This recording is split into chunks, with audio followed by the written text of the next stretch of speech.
kelompok 1 ini mengulas kembali materi yang sudah kami paparkan waktu pertama kali kami masuk perkuliahan, yakni mengenai materi kontribusi Islam terhadap Renaissance di Eropa.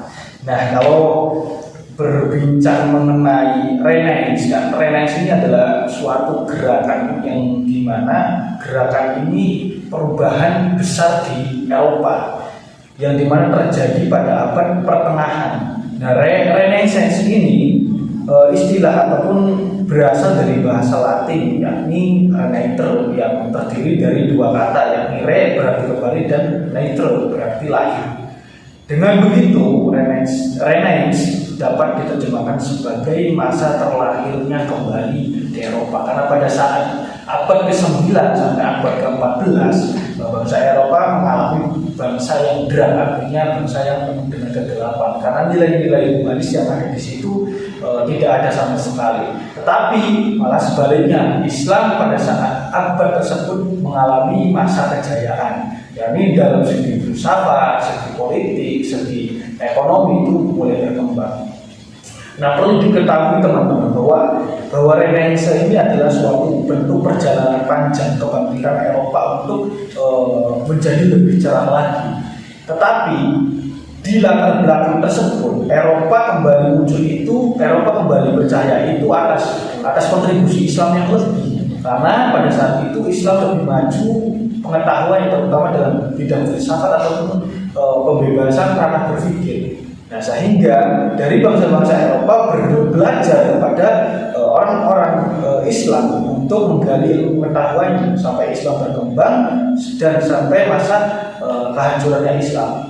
Nah, sehingga setelah mendapatkan ilmu tersebut, akhirnya Eropa itu muncul sampai saat ini, muncul dalam kategori keilmuan yang lebih mumpuni. Nah, mungkin itu sedikit latar belakang mengenai Renaissance, perjalanan Renaissance di Eropa, dan bagaimana sih apa yang terjadi ataupun siapa tokoh-tokoh yang di dalamnya itu yang termasuk dikategorikan di dalam perjuangan Renaissance siapa aja.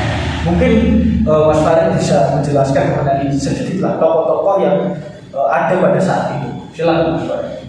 Terima kasih. Adapun tokoh-tokoh pada zaman Renaissance yakni sebagai berikut. 1. Leonardo da Vinci. Leonardo da Vinci adalah arsitek, musisi, pencipta, pematung, dan pelukis Renaissance Italia pada kala itu. Ia digambarkan sebagai arketip manusia Renaissance dan sebagai jenius universal. Leonardo terkenal karena lukisannya yang pawai seperti Jamuan Terakhir dan Mona Lisa. Ia juga dikenal karena mendesain banyak ciptaan yang mengantisipasi teknologi modern, tetapi jarang dibuat semasa hidupnya. Selain itu, ia juga turut memajukan ilmu anatomi, astronomi, dan teknik sipil. Kedua, Michelangelo Buonarroti. Michelangelo dikenal karena karya pertamanya yaitu patung Beta yang terletak di Basilica Santo Petrus di Roma, Italia. Patung tersebut dibuat sebagai monumen di makam Kardinal Prancis Jean de Briones, tetapi kemudian dipindahkan ke lokasinya yang sekarang, kapel pertama di Basilica pada abad ke-18. Karya ini menggambarkan tubuh Yesus diperlukan ibunya Maria setelah penyaliban Yesus. Ketiga, Desiderius Erasmus. Desiderius Erasmus adalah seorang filsuf, humanis, dan ahli teologi Belanda. Karya terpentingnya antara lain adalah edisi teks Alkitab dalam bahasa Yunani dan bahasa Latin. Erasmus juga banyak mengkritik gereja dan ia lebih menekankan manusia daripada Tuhan. Erasmus semasa hidupnya sering berpolemik dengan Martin Luther. Terakhir yaitu William Shakespeare. William Shakespeare adalah salah satu sastrawan terbesar Inggris. Ia menulis tragedi dan komedi berkualitas tinggi. Ia menulis antara tahun 1585 dan 1613. Karyanya masih tetap dipelajari sampai sekarang oleh anak-anak sekolah sebelumnya. Karya sastranya antara lain adalah Julius Caesar, Hamlet, Macbeth, Romeo dan Juliet, dan Merchant of Venice. Itu adalah tokoh-tokoh yang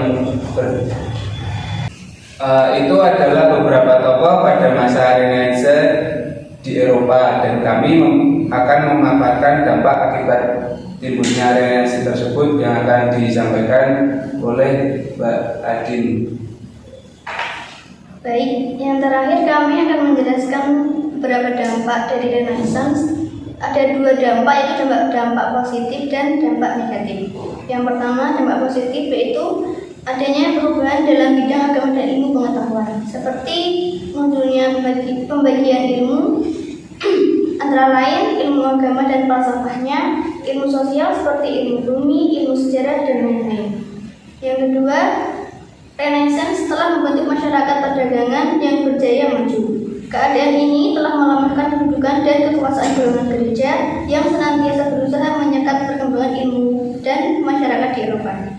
Yang ketiga, tumbuhnya kebebasan, kemerdekaan, dan kemandirian individu. Yang keempat, Renaissance telah melahirkan tokoh-tokoh perubahan di Eropa seperti yang telah dipaparkan oleh Mas Farid. Dan yang kelima, mendorong pencarian daerah baru sehingga berkobarlah era penjelajahan samudera di beberapa belahan dunia. Yang terakhir yaitu mendorong pencarian daerah baru sehingga berkobarlah era penjelajahan samudera di beberapa. Dan yang terakhir ialah mendorong pencarian daerah baru sehingga berkobarlah era penjelajahan di beberapa benua dunia.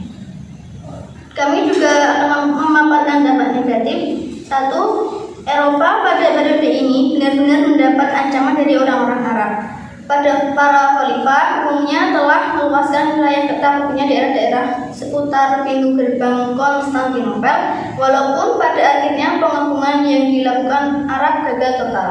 Yang kedua, munculnya suatu isu yang disebut kontroversi ikonoklastik yang berisi bahwa apakah imaji-imaji tentang Tuhan, Kristus, dan Sang Perawan Maria serta orang-orang suci baik dalam bentuk gambar maupun patung boleh dipergunakan di dalam misa atau tidak. Kontroversi ini juga mengundang persoalan lama, yaitu tentang kebebasan agama yang terpisah dan bebas dari organisasi politik. Selanjutnya, pada masa ini juga terjadi kebangunan kembali, juga terjadi kebobrokan moral. Hal ini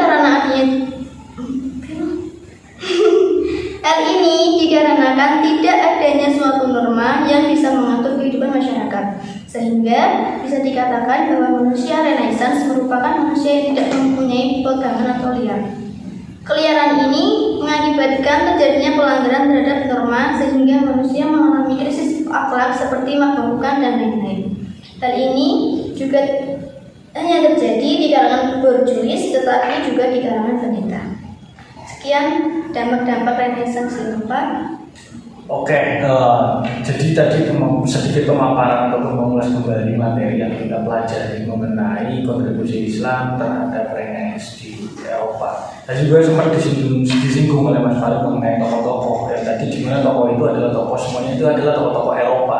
Tidak ada tokoh Islamnya sama sekali. Nah, ini yang menjadi kekurangan Islam pada saat itu, sehingga ilmu pengetahuan yang Islam paparkan ke para sarjana-sarjana Eropa diambil alih oleh orang-orang Eropa, sehingga terkenal ilmu kemajuannya itu di bagian Eropa bukan di bagian Islam. Nah, tadi juga sempat disinggung mengenai dampak positif dan negatifnya. Ya, berarti otomatis ketika membahas mengenai dampak dan dampak positif maupun negatif, berarti Islam di situ mempunyai kontribusi lebih mengenai Renaissance di Eropa. Nah, mungkin itu saja sedikit mengulas kembali materi yang kelompok satu paparkan. Kurang lebihnya maaf jika ada salah paham ataupun kekurangan kepahaman dari kami. Kurang lebihnya mohon maaf. Wassalamualaikum warahmatullahi wabarakatuh. Dadah.